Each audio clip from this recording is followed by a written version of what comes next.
This week in the League of Legends, we've got our second look at Tahm Kench, the River King. Right after that, we've got a brand new patch out, which modifies the game in ways that you would not believe. Right after that, the conclusion of Team Up Ocean Week, and finally, some interesting skins on the PvE. All this and more on the Spazda Gaming web show. This is Water Elemental. And this is Axis, and we are here today to talk about the League of Legends. It's an ongoing show. We talk a little bit about everyone's favorite MOBA-style battle game. Between episodes, we had a teaser, and luckily we waited a day to record because we got the skills of the newest champion, Benedict Cumberbatch? Tom Cruise, Tahm Kench, the River King. He is the one that was laughing in the river. He's the one who laughs. He is kind of hard to pin down, so we're going to get into the skills and what we think is going to be his strengths and weaknesses. So first things up is a passive called an Acquired Taste. So first things first is his passive. Tom Cruise applies a stack of Acquired Taste on all enemy champions that he hits with basic attacks or damaging abilities. Once he's applied 3 stacks, he can interact with his abilities on them slightly differently. His first basic ability is his Q, which is Tongue Lash. Tom Cruise will root himself briefly and launch his tongue in a target direction. Tongue Lash will stop once it hits a target, and it will damage and slow whatever he hits. If it happens to hit an enemy that has 3 stacks of his passive, it will stun them instead. His next ability is Devour. This is his W skill, which has 3 different interactions based on the target that you choose. Tom Cruise will pick up and swallow a targeted unit, and they will suffer a portion of their maximum health as damage if they are a enemy. Now, if they're a minion or a monster, he can fire them off as a projectile and deal damage to whoever they strike in an AoE. If it's an allied champion, he picks them up, gains bonus movement speed, and can move and run away. The ally and Tom Cruise himself can cancel the ability whenever they like. If it's an enemy champion, he can only devour them if they have 3 stacks of his passive up on them, and his move speed is drastically reduced. They suffer reduced vision, but Tom Cruise can activate them whenever he would like, or at the end of its duration, to spit them up, and they will take that percentage health. His E ability is a passive that makes all damage that he takes and converts it into something called Gray Health. What Gray Health does is basically a second bar that persists over your health bar. When you exit combat, he will rapidly heal for a percentage of that gray health. Or he can activate it to burn all that gray health and turn that into a shield that rapidly dissipates. Finally, his ultimate is Abyssal Voyage. Passively, all of his damage will scale with his maximum health. That's auto attacks and abilities. And he can activate it to start up a channel. He'll open up his mouth wide, and any allied characters will be able to jump inside of it. After a few seconds of when he decides to close his mouth, he will create a wormhole underneath him, and he will dive into it and reappear at a targeted location. He can go anywhere on the map, but it has a travel time, and it's telegraphed very heavily, because as soon as you start the ability, telegraph appears. So it's really easy to spot, but it's a very interesting ability.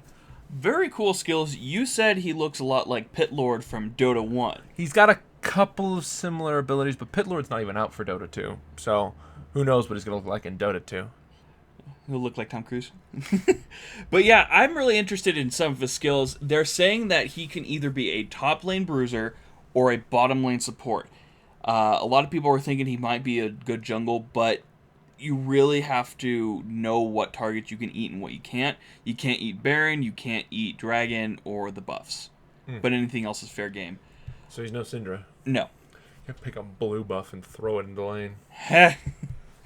The Gray Health mechanic's very interesting. The Devour mechanic, and depending on what you can do with it's really good. His passive is very lacking. I think he's going to be too strong. His health is definitely... Once he hits 6, his health damage is going to be way too strong. I think he's going to be too strong. I think they're going to try to make him into a jungler, so that way you can get the percentage health, and you're just going to go pure health scaling, and just Atma's Impaler people down. Yeah.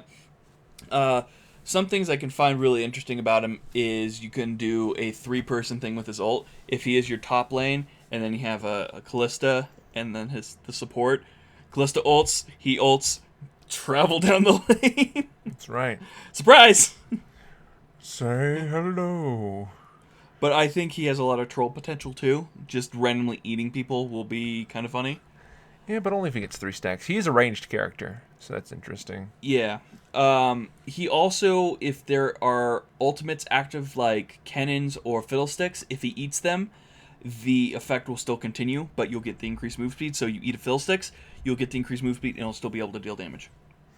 Interesting. Yeah, so that's another one that's pretty cool. There's a lot of cool, I can see him being more of a support now that I know he's ranged, because I thought he was a melee. Ooh. So He throws his tongue out and hits people. okay. The thing that I think is interesting about him is the Devour mechanic. It does percentage health, and then when you hit level 6, it does a percentage of your maximum health as well. We don't know the percentage on that though. But still. It's still a percentage of your health. And a percentage of their health with Devour. So that can stack up damage really a lot. And so I can see him just quickly getting out of hand and just bursting down a support or an ADC if they just get even a little bit out of position. So I think he's going to be too strong. Don't get me wrong.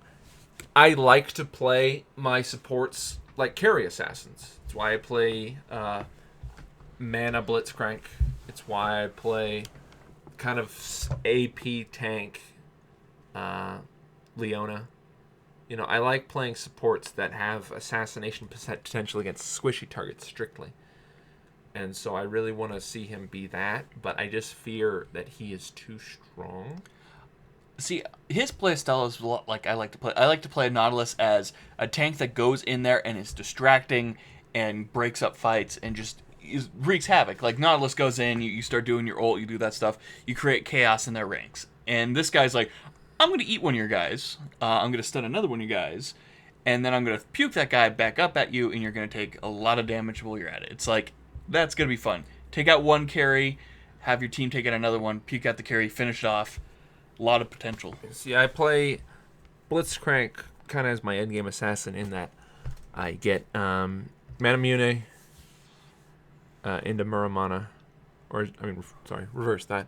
I get my Frozen Fist, and I've got, probably 4,000 mana.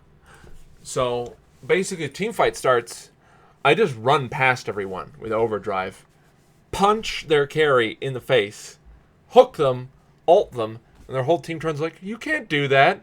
And then I just walk away and Mana Shield pops, and I just keep walking. I'm like, what are you going to do? What are you going to do? And so I feel like with the gray health mechanic and the percentage on percentage damage that he can do, because his auto attack supply is ultimate percentage damage stack as well. Yeah, all damage. So I see him as basically tap, tap, tap, tongue lash, waltz up to him, tap, tap, eat, vomit, tap, dead. And I think that's really cool. And then when everyone turns on him, he's just like, shield, peace, and just walks away. Yeah, the gray mechanic, it sounds like they want to add that to other people as well, because they have this whole new system of damage dealing. So I'm interested to see what they do. They might do that to the new Mordekaiser if they're talking about like a rework. He uses mana, but he has gray health. Oh, jeez. But I'm interested to see what we're gonna see from this guy. A Cajun character definitely breaks up the mold of cutesy yordles and stuff that we've seen in the past. At least he's not smoking. Yeah. Moving on over to the patch here, folks. Patch 5.12. Now, the big thing that they did this is they recoded their line projectile skill shot. These are skill shots that basically fire in a delayed line. They wanted to make a distinction that not all of them are equal. They want some to be slower, some to be more powerful, some to be less forgiving. But basically, the line skill shot is that it has a fixed trajectory all along the path, and it just sort of goes along there. Now, the big thing that they did with this is they're making it so that way it will fix it so that way the ability will line up with where it appears to go.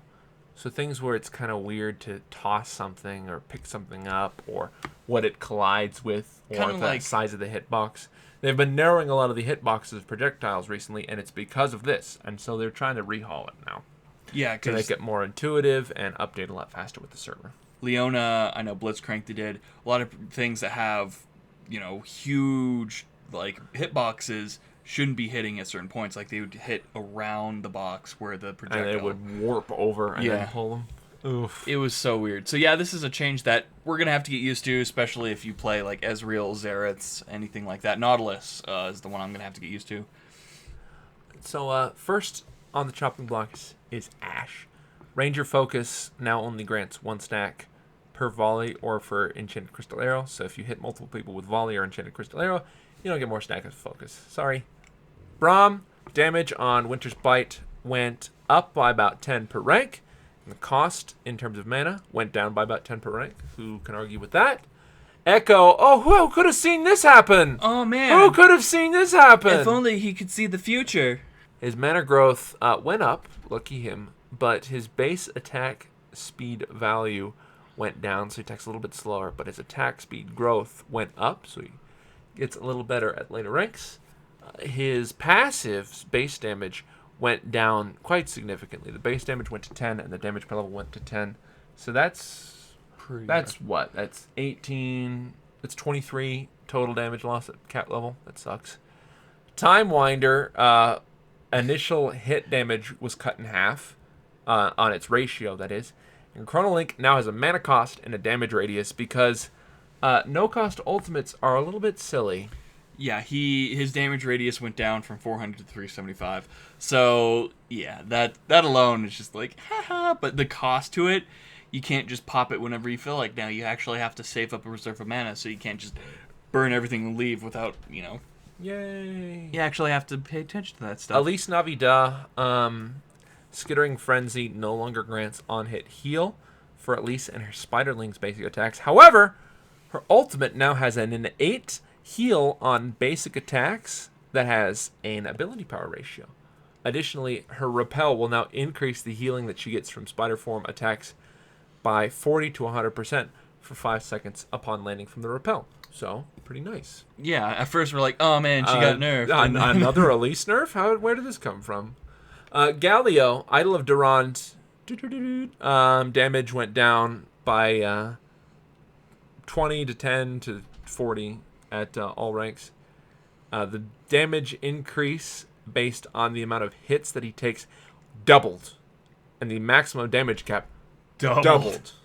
And the maximum damage output increased just slightly. Yeah, it later ranks it's all the way up to 210 with a 1-point ability power scaling. 720. 720 with the 1.0. There's so many numbers on the screen. It's pretty crazy, and that's the sort of thing that makes AP Galio viable.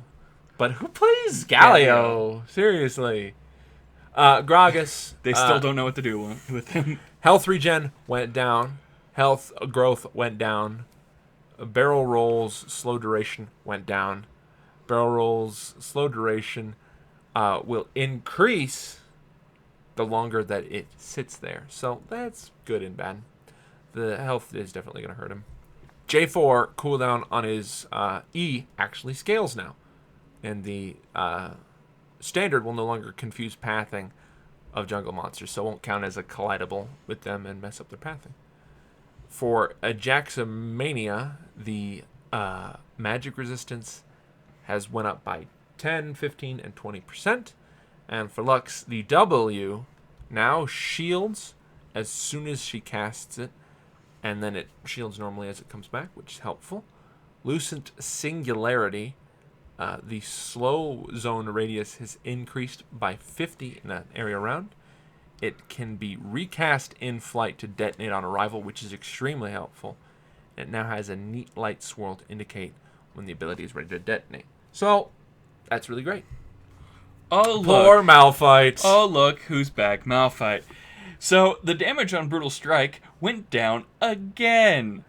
Oof. Yeah, but they added a 0.1 ability power and 0.1 of total armor scaling to it. The splash area increased to 225. and they fixed a bug where Brutal Strike could You don't be want to see the seen through riot wall. symbol in the ground in the fog of war? What? Just solid. What was that? Oh, jeez. Oh, look, Rise is back as well. Oh, poor Rise. So, Rise's abilities, his targeted spells can no longer cancel his active or attack speed orders, which means you can cast him and he'll just keep right on walking. His passive, Arcane Mastery's duration was cut down to 2.5 seconds.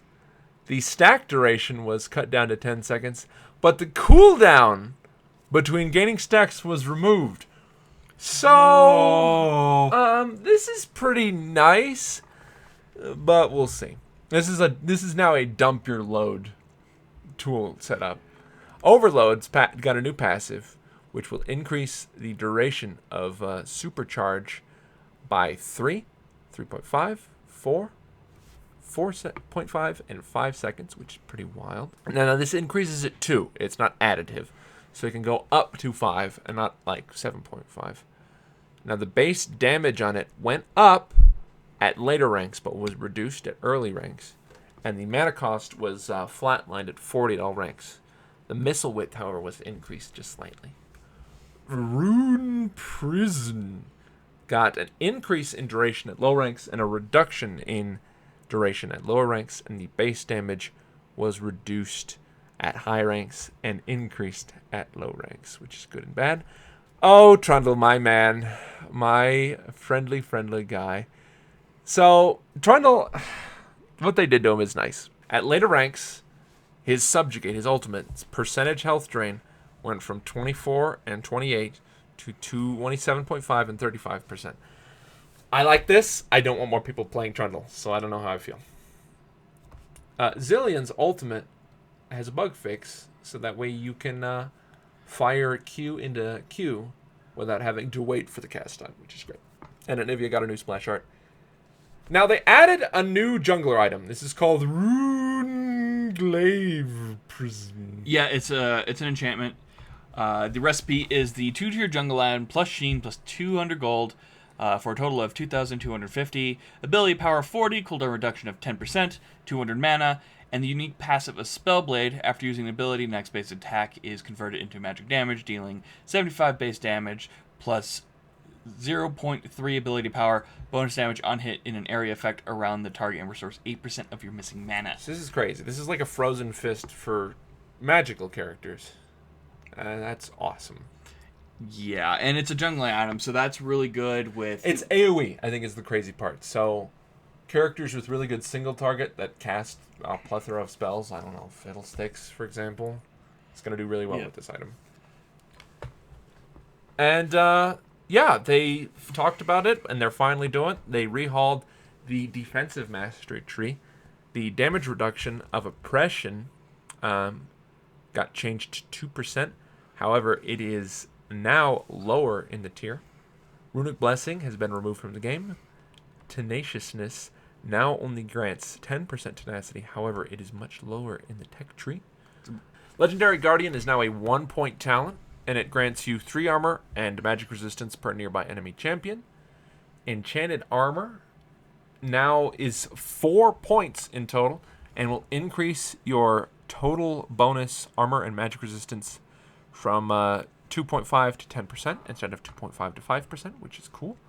Swiftness got changed and is now 2 points and gives you 7.5 to 15% slow resistance. And there's a new talent called Adaptive Armor. It is 1 point of mastery, and it grants 4% of your bonus armor or magic resistance if you have more bonus armor or magic resistance, or you gain 4% of your bonus magic resistance as armor if you have more bonus magic resistance than armor. So basically, if you have a ton of armor, gives you some magic resistance. If you have a ton of magic resistance, gives you some armor. And it's equivalent to a percentage of whichever the higher one is, which I think is cool. That's very useful, especially with champions that benefit more from one or the other. I know that Galio, for example, benefits a lot more from magic resistance, so he gets more armor, so you're not having to balance between especially the two. with like Malphite on the other end of the spectrum. So I think that's cool. Of course, I'm sad to see less tenacity in the game, but whatever. Less tenacity. It's a shame. And that's really it for patch. Yeah, they have the pool party skins. They're not quite out yet. They're kind of releasing them steadily. No, they're out. Are they all out? Yeah, the whole event is over. Whoops! You've been busy and you didn't I'm notice. starting school. What can I say? So yeah, Team Up Week is a wrap. We did not make it all the way to the bottom of the list. Barely made it anywhere. Yeah, so we unlocked level 1, which was the Team Up IP rewards. They're out. Level 2, all sales are out. Rank 3, we all get a pool party icon if you contributed, and a mystery champion if you were eligible, and you had to connect your account to Facebook. Whoops. Well, actually, I connected it, but you don't use Facebook. Well, I sometimes. Do you have it for in-game? Whoops. Every lane now will have the pool party minions until patch 5.13, and finally, we will have an IP weekend between 6.26 and 6.28. Yay! Yay! Oh, it's a party IP bonus. Whoops. Yeah, I'm not a big fan of party IP Punish boosts. solo cures. Yay, They aren't punish. punished enough. And the last news is PvE. We've got a Tom Cruise skin and a Gentalman Gnar. Yeah. Good thing he's not smoking. If you don't get the joke, it's because they removed Graves' cigar and all of his splash arts a while ago. A while ago. But yeah, it was a light patch week for the PvE because they're getting ready for Tom Cruise. And I'm excited for Tom Cruise and his fishology. It's gonna be so much fun. Hey, I'm about to get this kill. Let me eat you. Puke you the wrong way. We're gonna go upriver, but no, they're heading towards base. I like targeted Zhonya's effects. I think that's interesting. It's one of my favorite effects in Dota 2 is like Shadow Demon is just like, nope. It just puts them in a bubble. You're out of the fight for a while. Goodbye. Don't mind me. Well, we're going to move on to our own section here. Our first question this week comes from Leonardo Venegas. He says, what was your guys' reaction to the Final Fantasy VII Remake reveal at E3, coming soon to the PS4? Yes, Axis. What was your reaction? No, you go first, please. Oh, no, you're No. more... I read the question. It would be impolite of me to speak first. I think since everybody knows I'm a major RPG fan. No, tell me more about you being a major RPG but fan. you have the unique story. Tell me more. I cried. Cool. Yeah, I watched the announcement and I heard the music. I'm like, no, don't do this to me, Square. Don't do this to me. And then, you see everybody's like, oh, when I saw Cloud, I freaked out. I saw the Gatling arm of Barrett, and I'm like, there's only one black man I know that has guns that big on his fingers. And I'm like, it's Barrett, Final Fantasy. And then the remake thing popped up, and I'm like, yeah! And that's how I felt about it. So you're excited? I'm excited. And I think that's all that needs to be said. He asked both of us, Axis. I Say it straight up. Say it. There is only one Final Fantasy game that I really care for. It's Final Fantasy Tactics. I owned a PlayStation when Final Fantasy VII came out. I played it. I could not get through the first disc. I was so bored. I do not like JRPGs very much. I later went through and played through the whole of the game. Still didn't care very much for it. I think Final Fantasy VII is cliche, it's boring, it gets off on its nostalgia, and it was so good back in the day because people were blown away by the introductory credits and because of Final Fantasy VII's pedigree, not because of its caliber. And so I think Final Fantasy VII is way overrated. And I'm not excited for the remake at all. I'd rather see Square take a chance. Look what happened the last time they took a chance. We got Final Hallway 15 and 13. Yeah, So- they didn't take any chances with that. No, they actually went back. All I can say is I like the classic RPG format. That's why I fall in love with Persona, because they stuck with that instead of trying to go with, this crazy combat system like in 13 where it's literally you just press a few buttons and it's automatically, control. I can control my whole party. I can control every aspect about my character. And 7 had that a lot more than, And you love Materia. I do like the Materia system. I like the Materia system. It's better than some of the systems, like the draw system from 8. I love 8, but I hate the draw system. Anyways, enough about me bitching. We love questions. Ugh. If you have a question for us about the show, about League of Legends, about gaming in general, about why Axis is groaning on my bed, you can email it, put it in the comment section down below, Facebook, our website, pigeon mail.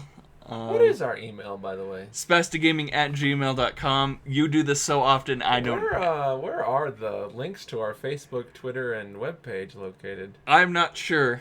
You should probably chuck them in the information down below so people have quick, steady access to them. Patreon, we updated our, goals. Patreon.com/spastigaming. All the stuff is up there. Belair and I are actually working towards a second setup for recording for console stuff. Actually, we have a new space. Yeah, it's what we're going to do with it first. So we're working on that. If you have suggestions for games while we're getting this set up, let us know. We're going to continue with Kingdom Hearts. We're going to try to continue with Roommates and whatever we feel like playing. Sweet. Anyways, this has been Water Elemental. And it's been Axis, and I want to wish you guys a happy bicentennial weekend. God bless. Insert country here. Ugh.